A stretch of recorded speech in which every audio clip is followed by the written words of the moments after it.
Jauh sebelum Holocaust, sebelum banyak kengerian lain yang kita tahu di abad ke-20, sebenarnya ada sebuah genosida yang sering banget terlupakan. Nah, hari ini kita akan menengok kembali tragedi Herero dan Nama, sebuah peristiwa kelam yang bisa dibilang jadi semacam cetak biru untuk kekejaman di masa depan. Kalau kita dengar kata genosida di abad ke-20, mungkin yang kepikiran bukan yang ini ya. Tapi sejarah kelam ini sebetulnya dimulai jauh lebih awal, di sebuah tempat yang sekarang kita kenal sebagai Namibia. Oke, biar kita semua bisa ngikutin ceritanya dengan jelas, kita akan bedah kisah ini jadi 5 babak. Mulai dari gimana konflik ini bermula, lalu pemberontakannya, titik balik yang mengerikan, cara pemusnahannya, sampai warisan yang ditinggalkannya hingga sekarang. Mari kita mulai dari akarnya. Kita mundur ke masa lalu, ke sebuah tempat yang dulu namanya Afrika Barat Daya Jerman.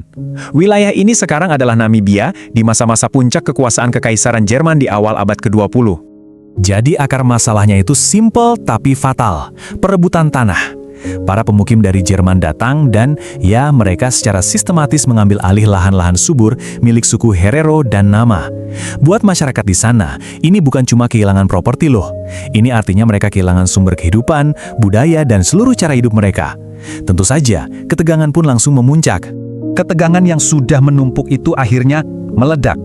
Kita masuk ke momen di mana konflik ini benar-benar pecah. Ini adalah sebuah respon langsung terhadap penindasan kolonial yang udah berlangsung lama. Di tahun 1904, kesabaran orang-orang Herero akhirnya habis. Mereka bangkit melawan, melancarkan pemberontakan untuk merebut kembali apa yang jadi hak mereka, tanah dan kebebasan. Dan ini penting ya, ini bukan penyerangan tanpa sebab. Ini adalah perjuangan untuk bertahan hidup dari sistem yang sepertinya memang dirancang untuk menghancurkan mereka. Nah, disinilah ceritanya jadi gelap banget. Ini bukan lagi sekedar perang kolonial biasa. Jerman nggak cuma ingin memadamkan pemberontakan, mereka ingin menghapus sebuah bangsa dari muka bumi. Gimana respons Jerman terhadap perlawanan ini? Berlin mengirim seorang komandan militer yang memang udah terkenal bengis, Jenderal Lothar von Trotha. Tujuannya bukan buat negosiasi atau cari jalan damai. Misinya cuma satu, penumpasan total. Dan di sini nih, niat genosidanya kelihatan jelas, bahkan secara tertulis. Coba perhatikan istilah ini, Vernichtungsbefehl. Ini adalah kata dalam bahasa Jerman yang artinya perintah pemusnahan. Ini bukan lagi soal taktik perang kolonial biasa. Ini udah jadi sebuah kebijakan yang disengaja untuk melenyapkan sebuah bangsa. Perintah dari von Trotha itu jelas banget. Gak ada ruang buat salah tafsir. Kutipan ini, ya ini pada dasarnya adalah vonis mati untuk seluruh suku Herero. Ini bukti kuat kalau pembantaian yang terjadi setelahnya itu bukan kecelakaan atau ekses perang, tapi sebuah rencana yang matang. Terus, gimana cara perintah mengerikan ini dijalankan di lapangan? Ini bukan pembunuhan acak-acakan loh, tapi sebuah proses yang sangat sistematis dan terencana. Jadi prosesnya tuh metodis dan kejam banget. Pertama, perlawanan militer Herero dipatahkan. Kemudian puluhan ribu orang yang selamat, pria, wanita, anak-anak, nggak ditawan, tapi malah digiring paksa ke gurun Omahake yang kering kerontang. Seolah itu belum cukup, pasukan Jerman menutup atau malah meracuni satu-satunya sumber air di sana. Dan mereka yang secara ajaib berhasil bertahan hidup, ditangkap dan dikirim ke kamp konsentrasi.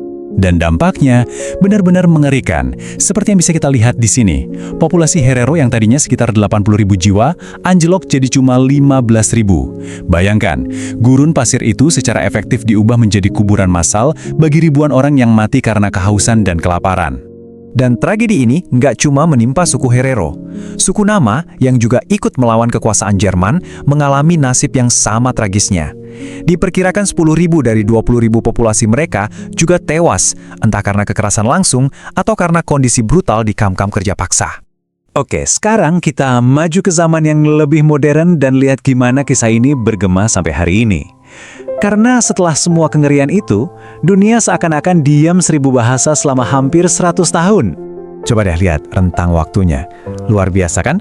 Peristiwa ini terjadi antara tahun 1904 dan 1908.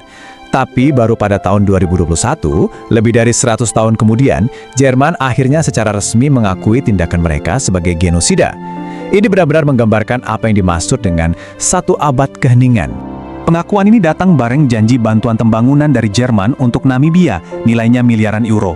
Tapi, ya bagi banyak keturunan korban, ini belum dianggap sebagai reparasi yang sesungguhnya dan perdebatan tentang keadilan sejati masih terus berlanjut. Meski begitu, ini tetaplah sebuah langkah awal yang sangat penting untuk mulai menyembuhkan luka sejarah. Jadi, kisah genosida Herero dan nama ini bukan cuma sekedar catatan kaki dalam sejarah ya. Ini adalah pengingat yang sangat keras tentang bagaimana dehumanisasi dan keserakahan kolonial bisa berujung pada pemusnahan total. Pertanyaannya sekarang bukan lagi apakah kita bisa belajar dari sejarah, tapi lebih ke apakah kita mau. Gimana caranya kita memastikan bahwa 1 abad keheningan seperti ini tidak akan pernah lagi menutupi kejahatan terhadap kemanusiaan?